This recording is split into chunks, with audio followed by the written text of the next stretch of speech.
टाटा उद्योग समूहाला एका मोठ्या उंचीवर नेऊन ठेवण्यामध्ये रतन टाटा यांचा मोठा वाटा होता। सुरुवातीच्या काळामध्ये ते टाटा एअरलाइन्स आणि टाटा इंडस्ट्रीजमध्ये विविध जबाबदाऱ्या पार पाडत गेले। त्यांच्या ज्या संकल्पना असतील त्या त्यांनी या ठिकाणी राबवायला सुरुवात केली। त्यांच्या नेतृत्वाखाली टाटा एअर इंडिया ही भारताची आघाडीची विमान कंपनी बनलेली होती। टेल्को कार निर्मिती क्षेत्रामध्ये आणि टाटा कन्सल्टन्सी सर्व्हिसेसची माहिती तंत्रज्ञान क्षेत्रामध्ये एक आघाडीची कंपनी त्यांनी बनवली। यासोबतच टाटा केमिकल्स असेल, टाटा टी असेल, तर रतन टाटा यांचं पूर्ण नाव रतन नवल टाटा हे होतं। त्यांचा हा परिचय आपण पाहतोय। 28 डिसेंबर 1937 ला मुंबईमध्ये पारशी कुटुंबात त्यांचा जन्म झाला।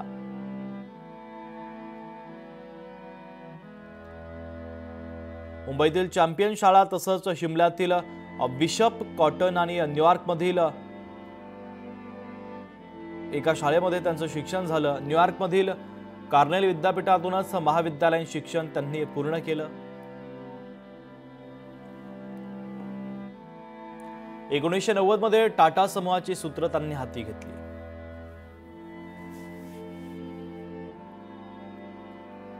एकोणीसशे 91 ते 2012 आणि 2016 ते 2017 असे दोनदा टाटा समूहाचं चेअरमन पद त्यांनी भूषवलं। 1998 मध्ये भारतातील पहिले स्वदेशी वाहन टाटा इंडिकाची त्यांनी निर्मिती केली। 2009 मध्ये सर्वसामान्यांचे चारचाकी घेण्याचे स्वप्न पूर्ण करण्यासाठी 1 लाखात नॅनो कार त्यांनी लॉन्च केली होती। ही संकल्पना खऱ्या अर्थानं कौतुकास्पद होती। 2012 मध्ये वयाच्या 75व्या वर्षी टाटा समूहातून त्यांनी निवृत्ती घेतली। रतन टाटांचा महाराष्ट्र भूषण, पद्मभूषण, पद्मविभूषण या पुरस्कारांनी सन्मान देखील करण्यात आलेला आहे। ऑस्ट्रेलियन सरकारकडून ऑर्डर ऑफ ऑस्ट्रेलिया हा पुरस्कार त्यांना देऊन त्यांचा विशेष असा गौरव प्रदेशातून देखील करण्यात आला। तर असा हा मोहरा आता हरपलेला आहे। रतन टाटा यांना मानवंदना देण्यासाठी अनेक दिग्गजांची उपस्थिती वरळीतल्या या स्मशानभूमीत आपल्याला पाहायला मिळते। थोड्याच वेळात मुंबई पोलिसांच्या वतीनं देखील मानवंदना त्यांना दिली जाणार आहे। पारशी पद्धतीनं त्यांचे जे संपूर्ण विधी आहेत ते विधी सध्या पार पडतायत आणि त्यानंतर शोक सभेला पुढच्या काही मिनिटांमध्ये सुरुवात होते।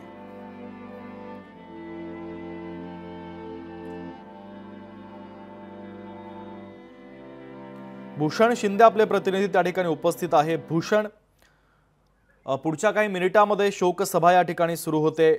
अंत्यविधीला देखील सुरुवात झालेली आहे। पारशी पद्धतीने एकंदरीत हे विधी आता संपूर्ण पार पडतायत, काय सांगशील? नक्की शुभम, उद्योजक रतन टाटा यांचं पार्थिव जे आहे ते आता नुकतंच वरळी स्मशानभूमी येथे पोहोचलेलं आहे आणि एकंदर त्यांच्या शासकीय इतमामात त्यांच्यावरती अंत्यसंस्कार होणार आहेत आणि एकंदर अगदी दिग्गज मंडळी सुद्धा या संपूर्ण या वेळी आपल्याला उपस्थित झालेले पाहायला मिळत आहेत। अगदी केंद्रीय गृहमंत्री अमित शहा, राज्याचे मुख्यमंत्री एकनाथ शिंदे, उपमुख्यमंत्री देवेंद्र फडणवीस हे तिघेही तिथे आपल्याला उपस्थित झालेले पाहायला मिळत आहे आणि एकंदर मोठी गर्दी सुद्धा तिकडे आपल्याला जमलेली पाहायला मिळत आहे आणि एकंदर शासकीय इतमामात संपूर्ण जो त्यांचे अंत्यविधी आहेत ते सध्या पार पडणार आहेत। सध्या तरी तिकडे शोकसभा सुरू आहे। त्या शोकसभेनंतर या संपूर्ण विधी ज्या आहेत त्या पार पडणार आहेत आणि एकंदर पारशी पद्धतीने त्यांच्यावर संपूर्ण संस्कार जे आहेत ते आपल्याला पाहायला मिळणार आहेत। एकंदर रतन टाटा यांचे अनेक मित्रमंडळी, त्यांचा मित्रपरिवार, त्यांचे नातेवाईक, त्यांचे जे स्टाफ जो आहे तो आपला सध्या जे जवळचा जो स्टाफ आहे तो सुद्धा आपल्या तिकडे आपल्याला असल्याला पाहायला मिळत आहे आणि एकंदर संपूर्ण जे अंत्यविधी आहेत ते अगदी थोड्याच वेळात पूर्ण होऊन ते सध्या अनंत विलीन होतील। शुभम। भूषण, आपण बघतोय शोकाकुल वातावरण या ठिकाणी आहे। अगदी काही वेळातच रतन टाटा यांचा पार्थिव हे अनंतात विलीन होणार आहे आणि जे शेवटचे विधी आहे ते पार पडताना या ठिकाणी आपल्याला पाहायला मिळत आहेत।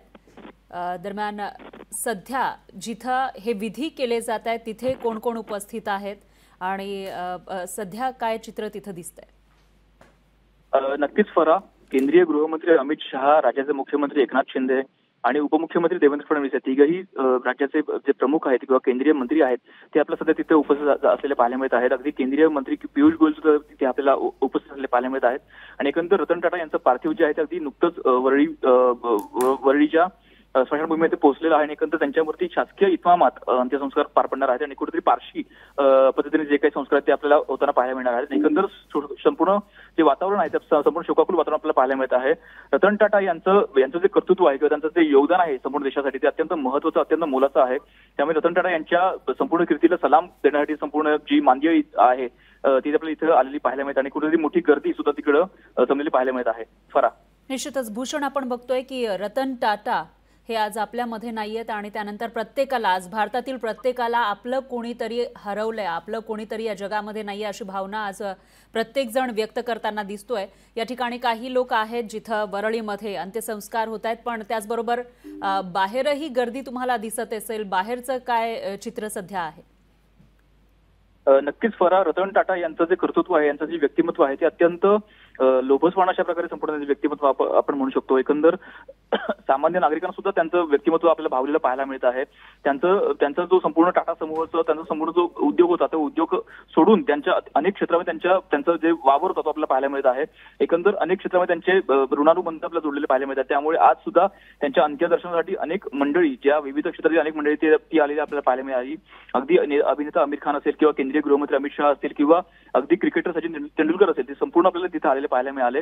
आणि एकंदर संपूर्ण त्यांचा जो स्टाफ आहे, त्यांचा जो संपूर्ण जो परिवार आहे, त्यांचा जो कर्मचाऱ्यांचा परिवार आहे तो आपल्याला अत्यंत भावुक झालेला पाहायला मिळाला. त्यामुळे कुठे त्यांचा जो वाली होता, त्या संपूर्ण समूहाचा जो वाली होता तर संपूर्ण तो कुठे गेला आहे आणि कुठे अशी त्यांची भावना होती आणि एकंदर त्यांचा घरातला एक व्यक्ती गेल्याची भावना प्रत्येकजण व्यक्त करत होता. निश्चितच भूषण, माणसं जोडण्याचं काम रतन टाटा यांनी केलेलं आहे. उद्योग समूहच फक्त जगामध्ये कानाकोपऱ्यामध्ये पोहोचवला नाही, तर माणसं जोडण्याचं काम जे कर्मचारी होते त्या प्रत्येकाची विचारपूस ते पर्सनली करत होते. त्यामुळं लोकांना जोडणारा, लोकांना मदत करणारा, भरीव मदत करणारा असा हा व्यक्ती आज हरपलेला नाहीये, आपल्यामध्ये नाहीये. त्यामुळं एकूणच शोकाकुल वातावरण आपल्याला आज या ठिकाणी पाहायला मिळते. फक्त आपल्या देशातच नाही तर विदेशात सुद्धा आज दुःख व्यक्त केले जाते. तशा प्रतिक्रिया सुद्धा आपल्याकडे आलेल्या होत्या आणि आपण बघितलं तर आता रतन टाटा यांच्यावर अंत्यसंस्कार या ठिकाणी सुरू आहेत. शेवटचे काही विधी पूर्ण होताना दिसत आहेत. पारसी पद्धतीनं त्यांच्यावर अंत्यसंस्कार केले जाणार आहेत. याविषयी काय सांगू शकाल? नक्कीच फरा, रतन टाटा यांचं कर्तृत्व पाहायला आल्यानंतर अनेक आपल्या तिथं मंडळी जी आहेत ते आपल्याला उपस्थित झालेली पाहायला मिळतात आणि एकंदर पारशी पद्धतीने त्यांच्या संपूर्ण जे अंत्यसंस्कार आहेत ते आपल्याला होताना पाहायला मिळत आहेत. शासकीय इतमामात त्यांना मानवंदना दिली जाणार आहे. अशा प्रकारे संपूर्ण ते तिथं ज्या विधी आहेत ते आपल्याला होताना पाहायला मिळत आहेत. रतन टाटा यांचं कर्तृत्व पाहिलं तर कुठेतरी देशामध्ये त्यांचं अनेक क्षेत्रामध्ये त्यांचं योगदान आहे. अनेक क्षेत्रामध्ये त्यांचं जो वावर आहे तो त्यांचं जे ऋणानुबंध आहे ते आपल्याला पाहायला मिळत आहेत. अनेक नागरिकांनी आज शोकाकुल वातावरणात त्यांना निरोप दिलेला आहे. कुठेतरी आज रतन टाटा हे आता अगदी थोड्याच वेळापूर्वी वरळी स्मशानभूमीमध्ये पोहोचले आहेत आणि कुठेतरी आता त्यांच्या पार्थिवावरती अंत्यसंस्कार सुरू आहेत. फरा निश्चितच भूषण, या ठिकाणी अंत्यसंस्कार सुरू आहेत. शासकीय इतमामामध्ये त्यांना अखेरचा निरोप दिला जातोय आणि मोठमोठे जे दिग्गज मंडळी आहेत ते या ठिकाणी आल्याचं आपण बघितलेलं होतं. दरम्यान भूषण यांचा संपर्क आपल्यापर्यंत आता होऊ शकत नाही, त्यांचा आवाज आपल्यापर्यंत पोहोचू शकत नाहीये. मात्र तिकडची ही दृश्य आपल्याकडे येत आहे ज्याच्यामध्ये आपण बघू शकतोय रतन टाटा ज्यांनी टाटा समूहाला एक उंचीवर नेऊन पोहोचवलेलं होतं आणि भारताचं नाव उंचावलेलं होतं उद्योग क्षेत्रामध्ये.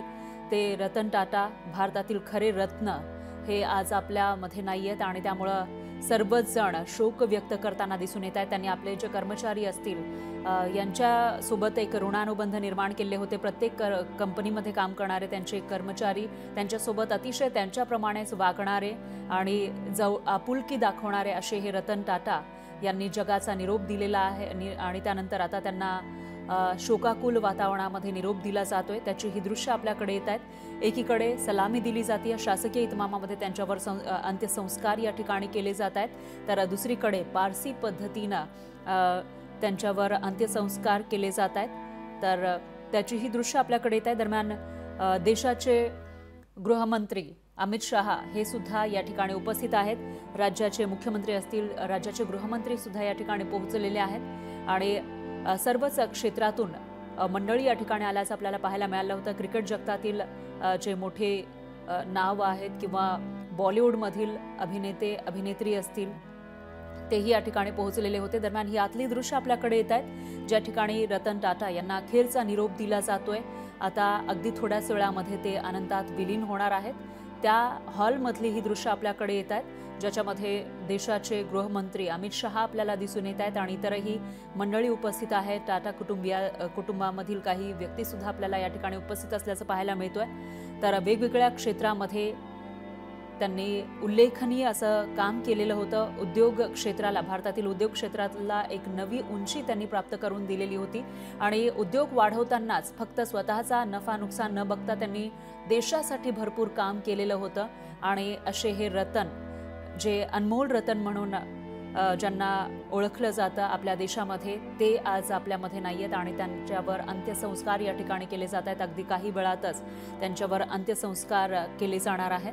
दरम्यान पारशी पद्धतीनं हे अंत्यसंस्कार त्यांच्यावर केले जाणार आहेत.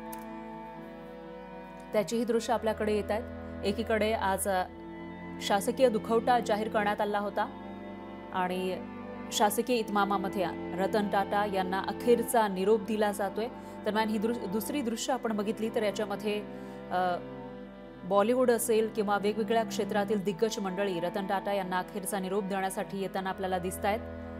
त्याची दृश्य आपल्याकडे या ठिकाणी येत आहेत. दरम्यान पोलीस इथं आहेत आणि शासकीय इतमामामध्ये त्यांच्यावर अंत्यसंस्कार केले जात आहेत. तिकडची ही थेट दृश्य आपण बघू शकतोय. दोन्ही बाजूची पोलिसांकडून मानवंदना देण्यात आलेली आहे. तर दुसरीकडे देशाचे गृहमंत्री अमित शहा हे या ठिकाणी पोहोचलेले आहेत. राज्याचे मुख्यमंत्री एकनाथ शिंदे त्यांच्यासोबत आहेत. याशिवाय राज्याचे उपमुख्यमंत्री आणि गृहमंत्री देवेंद्र फडणवीस हेही त्यांच्यासोबत आहेत आणि केंद्रीय मंत्री पियुष गोयल हेही आपल्याला या ठिकाणी दिसून आलेले आहेत. दरम्यान हे सर्व दिग्गज नेते आज उपस्थित आहेत रतन टाटा यांना अखेरचा निरोप देण्यासाठी आणि त्यावेळची ही दृश्य आपण बघू शकतोय. तर रतन टाटा यांचं पार्थिव वरळीमधल्या स्मशानभूमीमध्ये नेण्यात आलं आहे आणि तेव्हाची ही दृश्य आपल्याकडे येत आहेत. कोस्टल रोडच्या या रस्त्यावरून त्यांचं पार्थिव हे वरळी इथल्या स्मशानभूमीमध्ये नेण्यात आलं आहे. तर देश विदेश, राज्य पातळीवरील राजकीय, सामाजिक, आर्थिक, गुन्हेगारी क्षेत्र असेल किंवा क्रीडा आणि मनोरंजन अशा या ठिकाणी सर्वच क्षेत्रातून लोक हळहळ व्यक्त करताना दिसून येत आहेत. रतन टाटा हे आज आपल्यामध्ये नाही आहेत याचं दुःख आज प्रत्येकाला आहे. देशभरातील जे सामान्यातला सामान्य माणूस सुद्धा आज दुःख व्यक्त करताना या ठिकाणी पाहायला मिळतोय. कारण रतन टाटा हे यांच्याविषयी कोणाच्याही मनामध्ये कधीही द्वेष आला नाही असं हे व्यक्तिमत्व आणि त्यांचं या जगातून जाणं हे प्रत्येकाला चटका देणारी गोष्ट आहे. त्यासाठी इथं आपण बघू शकतोय की प्रत्येक जण दुःख व्यक्त करताना पाहायला मिळतोय. त्यांचं श्वान प्रेम हे सगळ्यांना माहिती आहे. आपल्या श्वानाची तब्येत बिघडल्यानंतर त्यांनी एका राजेसोबतची जी मीटिंग आहे ती रद्द केलेली होती, त्यांची भेट रद्द केलेली होती. असे हे रतन टाटा आज या जगात नाही आहेत आणि त्यामुळं अतीव दुःख सर्वांनाच होतंय. दरम्यान शासकीय इतमामामध्ये त्यांना अखेरचा निरोप दिला जातोय. त्याची ही दृश्य आपल्याकडे आलेली आहे. थोड्याच वेळापूर्वी त्यांना मानवंदना देण्यात आली होती सुरक्षा दलाकडून आणि त्यानंतर आता ज्या ठिकाणी त्यांच्यावर अंत्यसंस्कार केले जाणार आहेत तिथं वरळीच्या स्मशानभूमीमध्ये त्यांचं पार्थिव पोहोचलेलं आहे. अगदी काहीच वेळामध्ये त्यांच्यावर अंत्यसंस्कार या ठिकाणी केले जातील. लोकशाही मराठी ऐका, पहा, जागरूक रहा.